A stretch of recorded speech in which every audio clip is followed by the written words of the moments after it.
Hello everyone, I am Yash here. आज के हमारे इस वीडियो में हम टेलीकॉम सेक्टर के बारे में बात करेंगे। मिनिस्ट्री ऑफ कम्युनिकेशन ने हाल ही में टेलीकॉम एंटिटीज़ के अकाउंटेबिलिटी को फिक्स करने के लिए, इंक्रीज़ करने के लिए तथा उनकी सिक्योरिटी मेजर्स को स्ट्रेंथन करने के लिए नए telecommunication telecom cyber security rules 2024 को नोटिफाई किया है। इसे डिटेल में जानेंगे तथा टेलीकॉम सेक्टर्स के लिए सरकार क्या क्या कर रही है उसके बारे में भी जानेंगे।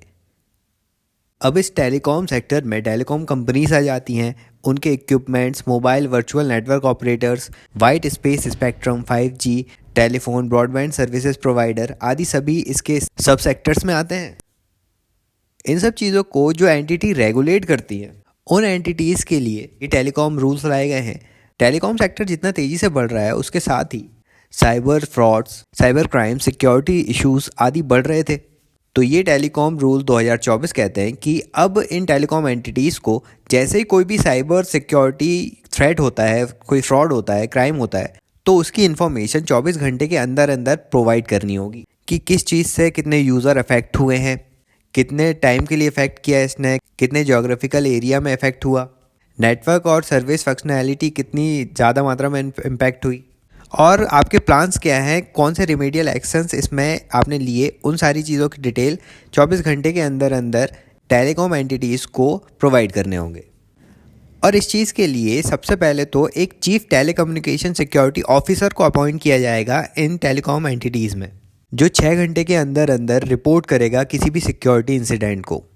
इनके अलावा इन एंटिटीज़ से सेंट्रल गवर्नमेंट या फिर उनकी ऑथराइज्ड एजेंसीज इन एंटिटीज से ट्रैफिक डेटा की इंफॉर्मेशन मांग सकते हैं।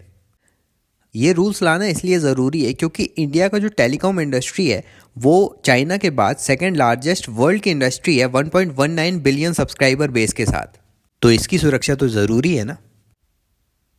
2024 के नए रूल के अलावा टेलीकॉम इंडस्ट्रीज़ के लिए और भी एक्ट्स मौजूद है पहले से, जैसे द इंडियन टेलीग्राफ एक्ट 1885 जो इन सब चीज़ों को रेगुलेट करता है। इसी में 2003 में यूनिवर्सल सर्विस ऑब्लिगेशन फंड का निर्माण किया गया था, जिसका नाम अब डिजिटल भारत निधि कर दिया गया है। ये इंटरनेट की इंक्लूसिविटी को बढ़ा रहा है। ऐसे एरिया जहाँ पर इंटरनेट नहीं है वहाँ इस निधि से इन्वेस्ट किया जाता है। इसके अलावा इंडियन वायरलेस टेलीग्राफ एक्ट 1933 भी मौजूद है।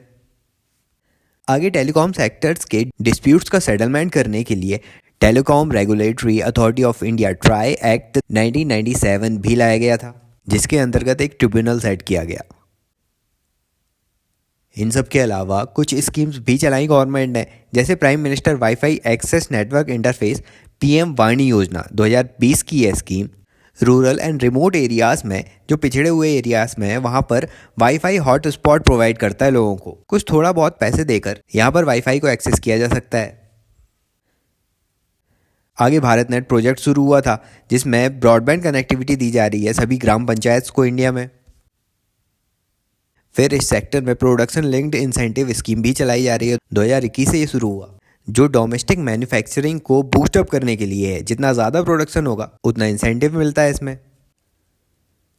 अगला आता है भारत 6G अलायंस 2023, जिसमें 6G के लिए रिसर्च एंड डेवलपमेंट को बढ़ावा दिया जा रहा है।